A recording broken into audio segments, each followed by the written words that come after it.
সুপ্রিয় শিক্ষার্থী, তোমাদের সুষম বহুভুজ সম্পর্কিত কিছু সূত্র নিয়ে আমি এখন আলোচনা করব। সুষম বহুভুজের কোণ, দেখো একটা সুষম বহুভুজ, সবচেয়ে কম বাহু বিশিষ্ট সুষম বহুভুজ হচ্ছে সমবাহু ত্রিভুজ, তারপরে হচ্ছে বর্গ। আমি এখানে 1 2 3 4 5 6 একটা সুষম ষড়ভুজ এঁকেছি। এই কোণকে বলা হয় সুষম ষড়ভুজের অন্তস্থ কোণ বা বহুভুজের।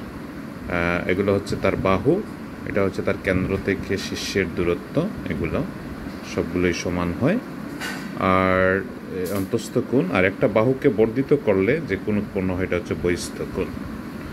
আর এগুলো হচ্ছে বাহু, প্রত্যেকটা বাহু সমান থাকে। বাহুর সংখ্যাকে আমরা যদি n ধরি, তাহলে সুষম বহুভুজের কোণগুলোর সমষ্টি, এই যে অন্তস্থ কোণ যতগুলো আছে 6টা অন্তস্থ কোণের সমষ্টি, সূত্র হবে n-2 ইন্টু 180। n হচ্ছে বাহুর সংখ্যা। সুষম বহুভুজের অন্তস্থ একটা কোণ, এই যে একটা কোণ, এই একটি কোণ যদি নির্ণয়ের কথা বলে তাহলে হবে n-2 ইন্টু 180/n। সুষম বহুভুজের বহিস্থ কোণ হচ্ছে এই যে একটা বাহুকে, যে কোনো একটা বাহুকে বর্ধিত করলে বাইরের দিকে যে কোণ উৎপন্ন হয় সেটা হচ্ছে বহিস্থ কোণ। এই বহিস্থ কোণ নির্ণয়ের সূত্র হচ্ছে 360/n। n হচ্ছে বাহুর সংখ্যা। সুষম বহুভুজের বাহুর সংখ্যা 360 বহিস্থ কোণ, বা আমরা বলতে পারি 360/180 মাইনাস অন্তস্থ কোণ, কারণ এই অন্তস্থ কোণ এবং বহিস্থ কোণের যোগফল হচ্ছে আবার 180 ডিগ্রি সরল কোণ। এরপরে আছে সুষম বহুভুজের অন্তস্থ কোণ, আমরা বলতে পারি 180 মাইনাস বহিস্থ কোণ। সুষম বহিস্থ কোণ 180 মাইনাস অন্তস্থ কোণ। সুষম বহুভুজের অন্তস্থ কোণের সমষ্টি থিটা হলে বাহুর সংখ্যা আমরা বের করতে পারি 360 প্লাস θ/180। এই ধরনের একটা বহুভুজ যদি থাকে তাহলে তার কর্ণের সংখ্যা হচ্ছে n × n-3/2।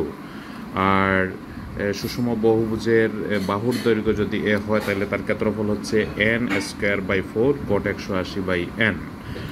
আর সুষম বহুভুজের কেন্দ্র থেকে শীর্ষ, এটা হচ্ছে তার কেন্দ্র, এটা যদি হয় তার শীর্ষ, কেন্দ্র থেকে শীর্ষের দূরত্ব যদি a হয়, আগে বলেছিলাম বাহুর দৈর্ঘ্য যদি a হয় তাহলে সূত্র হচ্ছে n²/4 cot 180/n।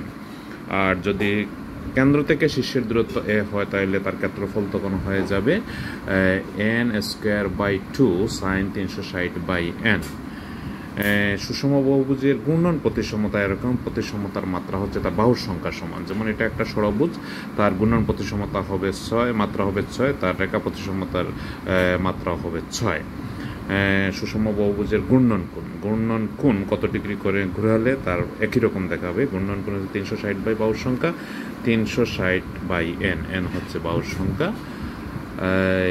এই হচ্ছে একটি সুষম বহুভুজ। সুষম বহুভুজ সবচেয়ে কম বাহু বিশিষ্ট সুষম বহুভুজ হচ্ছে সমবাহু ত্রিভুজ, তারপরে হচ্ছে বর্গ, তারপরে এই পঞ্চভুজ, ষড়ভুজ, সপ্তভুজ, অষ্টভুজ।